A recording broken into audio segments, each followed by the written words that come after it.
still healing from a recent break. During his 2 terms as governor, he did what people in office rarely do. He kept his word. A Republican, he was re-elected in a state that votes 2-to-1 Democrat in a landslide. He vetoed wasteful spending 750 times, cut taxes 14 times, reduced the size of state government through better management instead of layoffs. He left the people of the state with hundreds of miles of new highways, new schools and bridges, improved state services, a balanced budget, and $1 billion surplus, all without raising taxes a penny. He's fiscally conservative and socially cool. GQ magazine declared him the sanest man running for president and described him as absurdly honest and smart. His name is Gary Johnson. Gary Johnson isn't the norm in politics, he's the future. Gary Johnson can fix the America the 2-party system is broken. He's a handyman.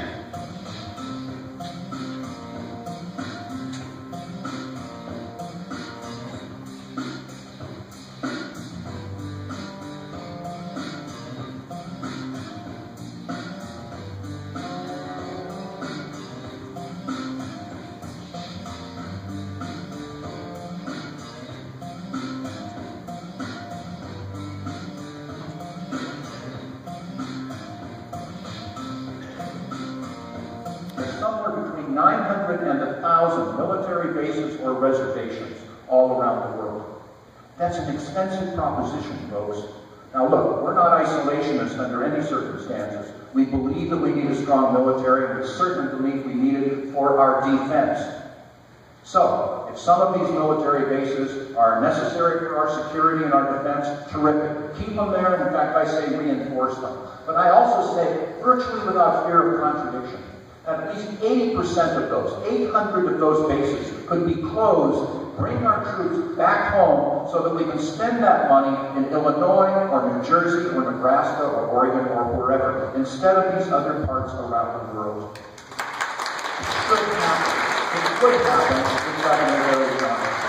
Now let me ask you, how many of you people feel that the Sudan is a security threat to the United States of America?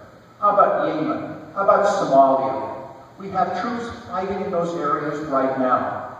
They're not necessary for our security. We'll bring them home. One of the most emotional things that happened to me, not only in the campaign, but actually ever.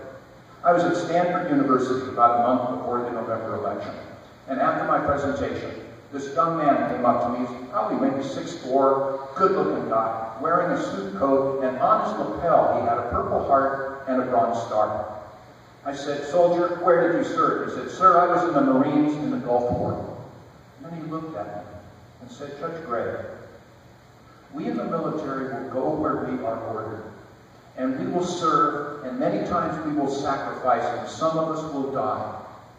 Judge Gray, please be our voice. Please don't put us in areas of fighting which doesn't make any difference to the security of the United States of America." And I looked at him and said, "I will do everything that I can." That's what our military is for. If somebody attacks us or our allies, I promise you they'll wish they had not. There will be repercussions like you won't believe. And in fact, I will go so far as to say that Afghanistan 9/11 was a military, was an act of war on the United States of America. We had every right to go to the place from which it came, which was Afghanistan, and find those people, and bring them to justice. Probably should have taken us, what, 3 months, maybe 4. How long have we been there now? 10 years? 11 years? Folks, if you don't understand, Afghanistan is tribal. They have made up of various tribes, tribal leaders. They hate each other. They do not get along with each other at all. Of course, that's been aggravated because now they have all the drug lords there and everything raising the opium coffee. But they don't get along. They've never had a strong central government in Afghanistan. They don't want one. Of course, we're trying to impose it and prop it up. The only thing that will unify these lords, tribal areas in Afghanistan is when some foreign power comes in to occupy their country and then they rally to kick out the foreign invader. That's what happened to England. More recently, that's what happened to the Soviet Union, right? And guess who the foreign invader is today? The old saying is that you can lead an Afghan to hell with kindness, but you cannot lead an Afghan to heaven with force. Very proud, very independent people, and we should get our troops out of Afghanistan now. Governor Gary Johnson.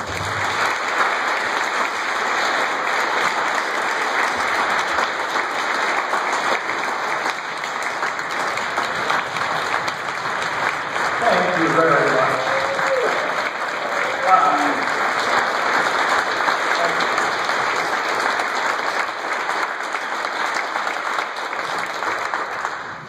I've asked a lot about, gosh, it's got to be cool to be the president.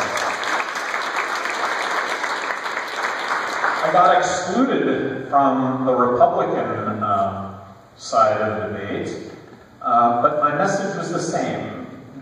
The words didn't change, and I happen to think that libertarians really, with a broad brushstroke, are fiscally responsible and socially accepting, which I think majority of people in this country fall in that category. Fiscally conservative, socially accepting, and I use the term socially accepting, not tolerant, because tolerant implies somehow that I don't like the life that you live, but I'll tolerate it. I really don't care. I really don't care what you do with your life, as long as what you do doesn't adversely affect mine. And that really is a role of government. Protect me against individuals, groups, corporations, or countries that would do me harm. Government does have a responsibility to do that. The country faces a lot of issues. And it's important to point out that we're not a democracy. We democratically elect our officials that represent us, but we're a constitutional republic. We are a country governed by laws, the Constitution. Democracies do fail, ultimately, because people vote themselves a raise, and that's just not sustainable. That's what happened in Germany prior to Hitler's rise, is that the country became insolvent. They had a monetary collapse, and that's the reason that Hitler rose to power. So we've got a lot of issues that we are facing in this country.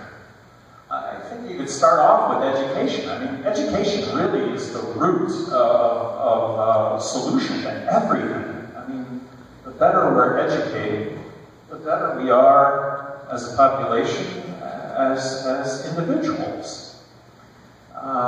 I was more outspoken than any governor in the country regarding school choice.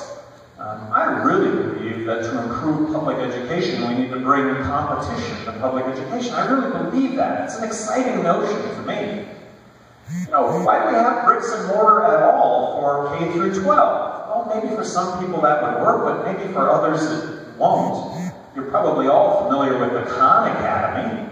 It's free education. You can get a doctoral degree in anything you want for free. Some states are experimenting with kids getting on, doing the computer Khan Academy, and have teachers monitor that to render assistance. 11 cents out of every school dollar that every state spends.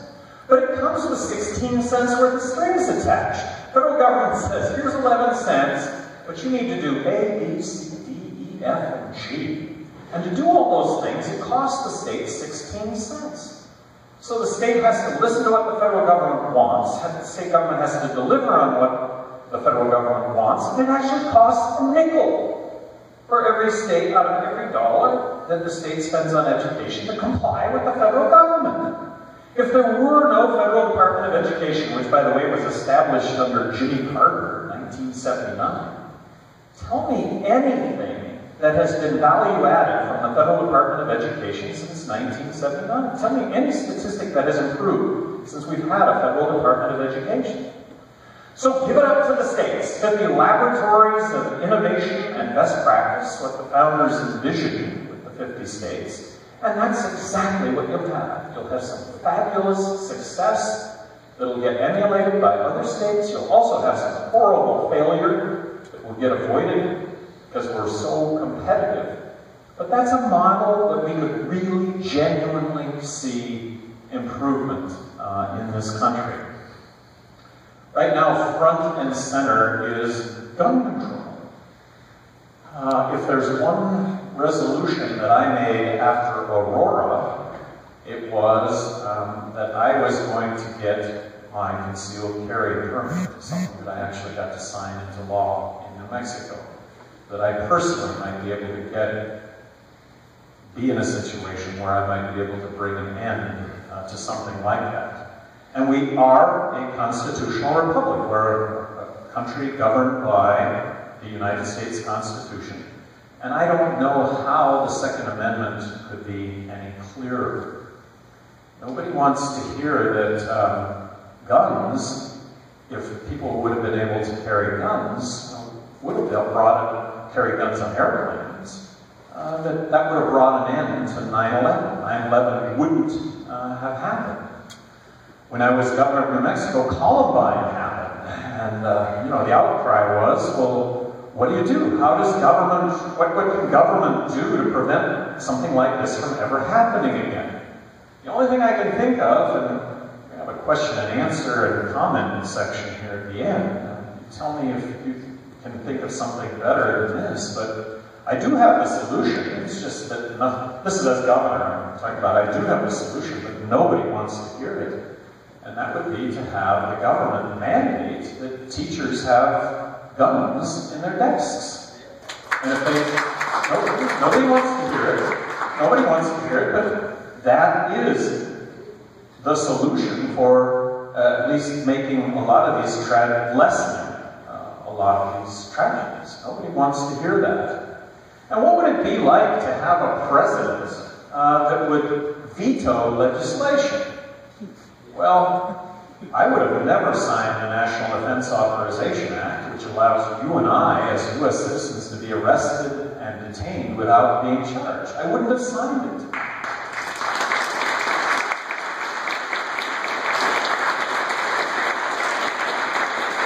There is a consequence to our military interventions, and just put the shoe on the other foot.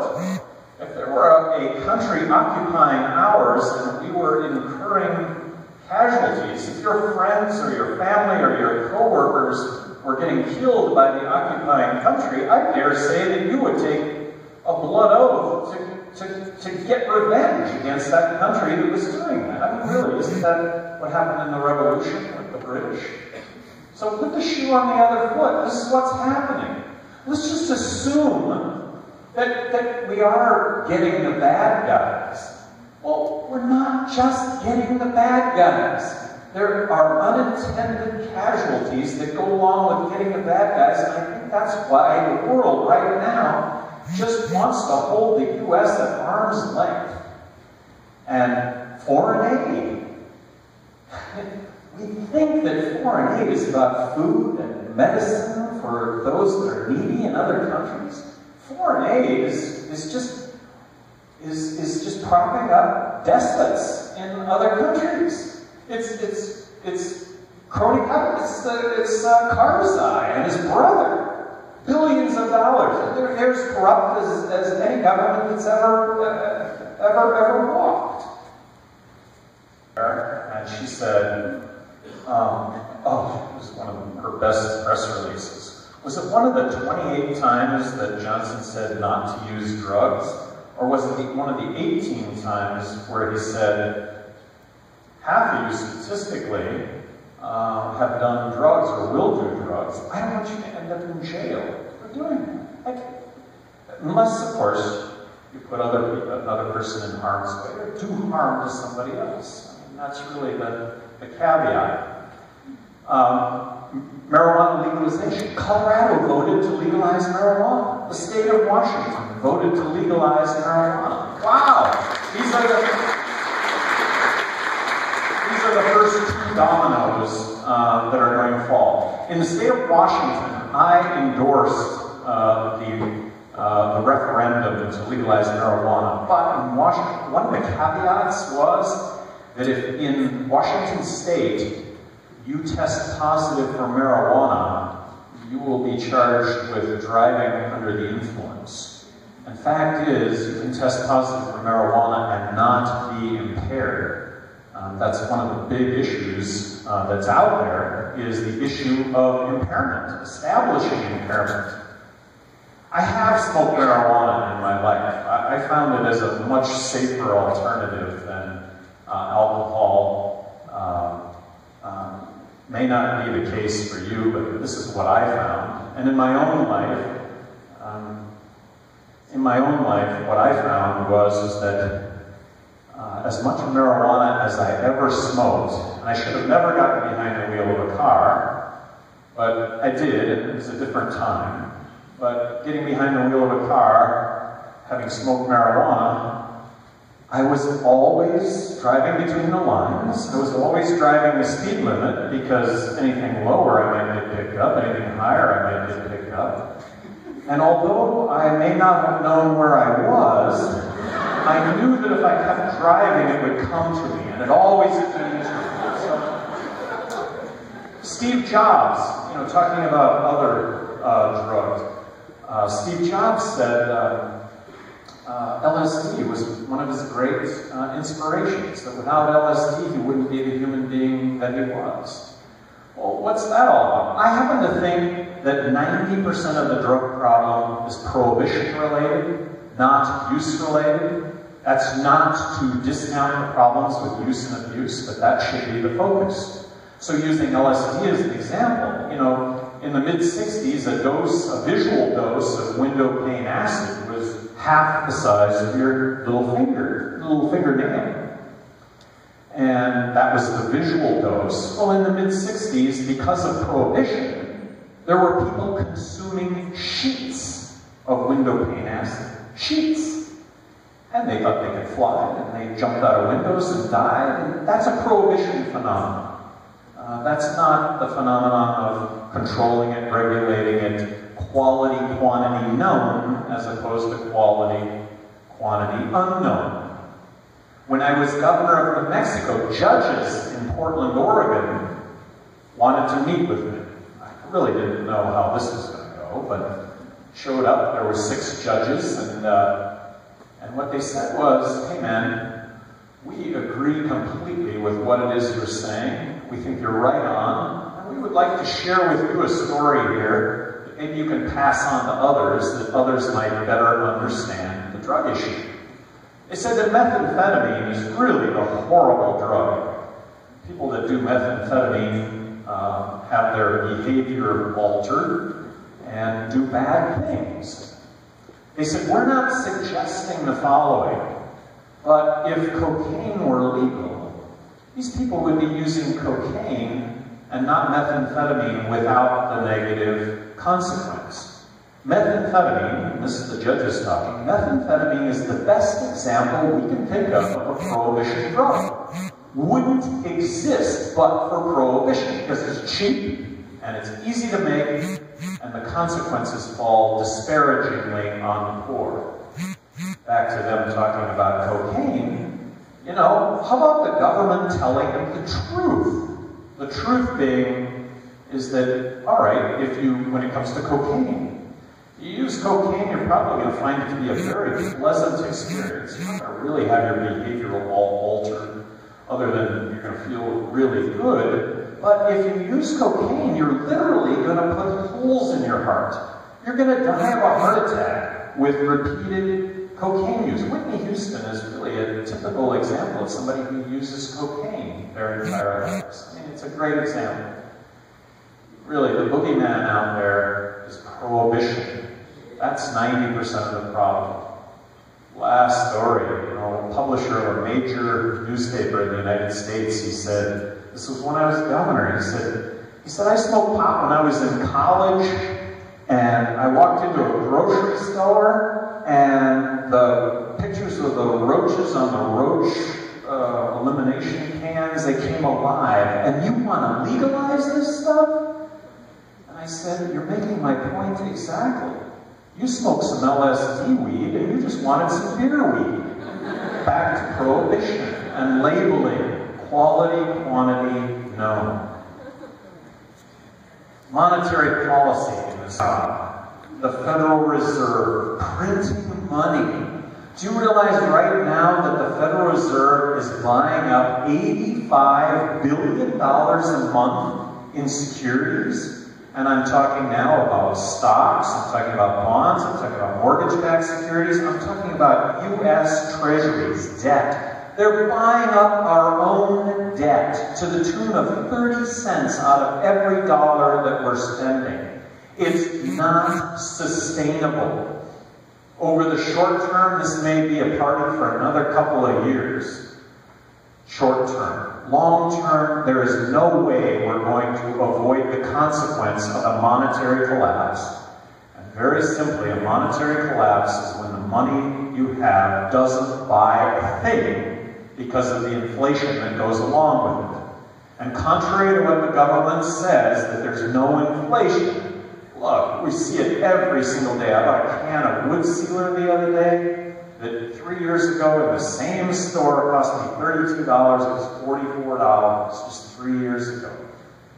We see it everywhere we turn. Practically speaking, what can you do? What can I do as an individual to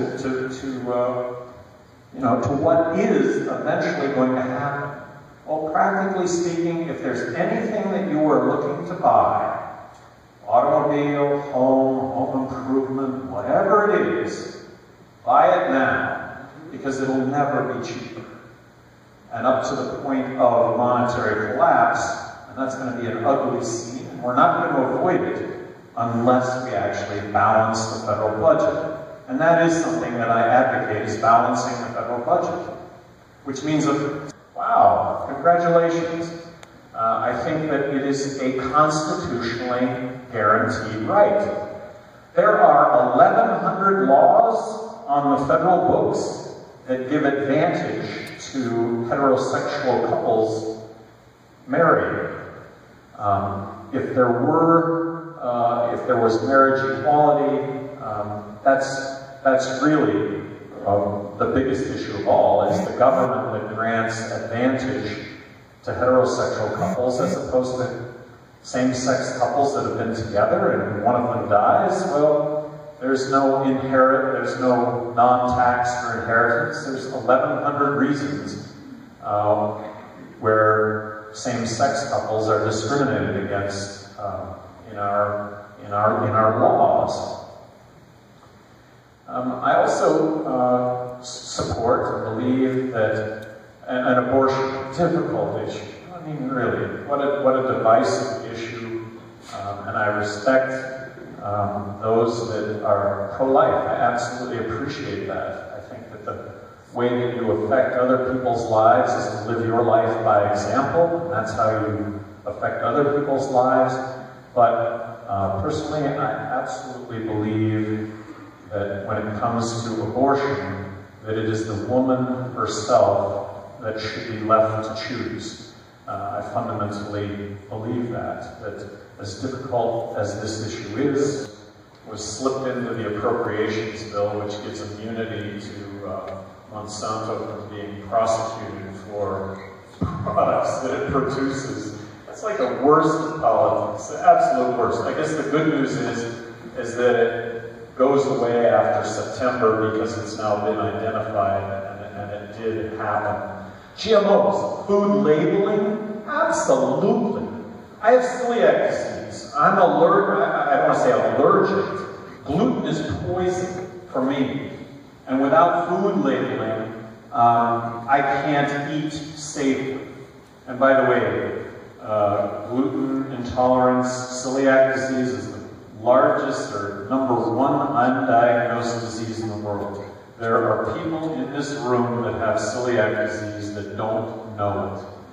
And the point is, we don't know what GMOs are, but what harm is there in mandating that it gets labeled as such? Governor, this is going to be the last